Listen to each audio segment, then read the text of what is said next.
One of our primary spiritual weapons in this fight against the devil, against demons, against powers of darkness is the Word of God. It's so important that we are rooted and grounded in the Word of God. Paul calls the Word of God the sword of the Spirit.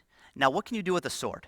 You can do a couple different things. One, you can defend yourself when you're being attacked, but you also can attack the enemy with a sword. Going at the devil without the Word of God is like charging into a battle with no weapon. It's foolish.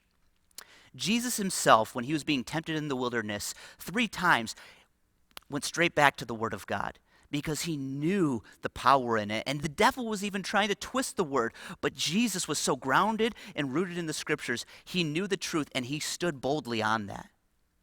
If we want to operate in supernatural power, it's going to be vital that we are rooted and grounded in the Word of God.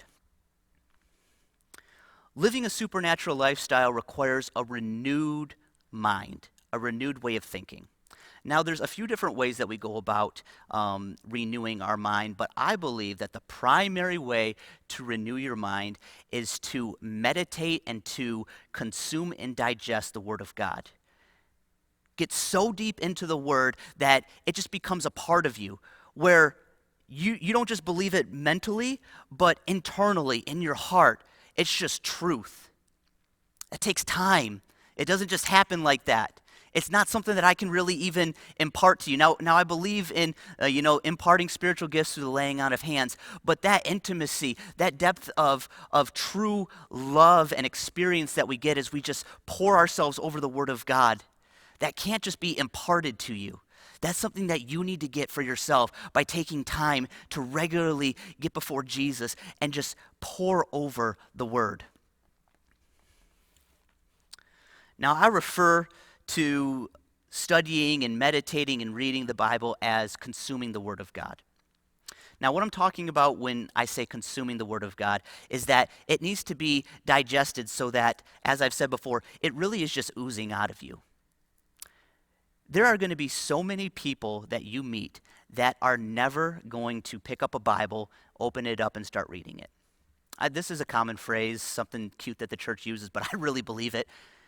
You are the only Bible that some people will ever read.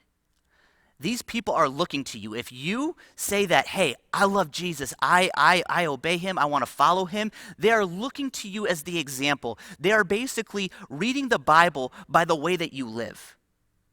Does that make sense? They're not going to pick it up and turn to Exodus and start plugging away. But they see you. And if you live a life that is so transformed by the Word of God, you will become attractive to these people who otherwise are repulsed by religion and Christianity and anything that has to do with it. But if they begin to see you as someone that they want to be like, that's going to attract them to Jesus. There's so much power in actually consuming and almost being this living Bible that gets to walk around and gets to display God's power. The most important reason that God has given us the Bible is not for its historical accuracy. I love its historical accuracy. There's so many good things in there that we can look up and do apologetics over, and I believe in that, and that's great.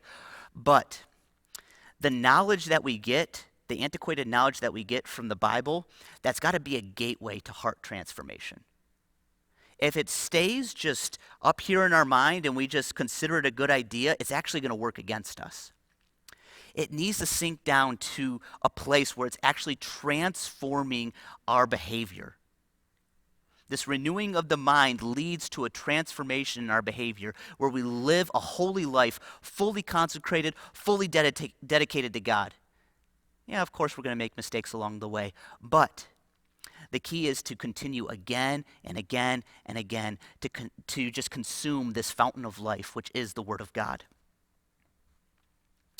Hebrews chapter 4, verse 12 says, the Bible declares itself that it's living and active, sharper than any two-edged sword, piercing as far as the division of soul and spirit, both joints and marrow, and able to judge the thoughts and intentions of the heart.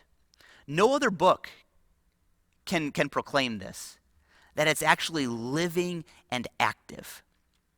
You know, if you pick up a magazine or a newspaper and start reading it, you're going to have a completely different experience than if you are really, with the partnership of the Holy Spirit, digging into the Word of God.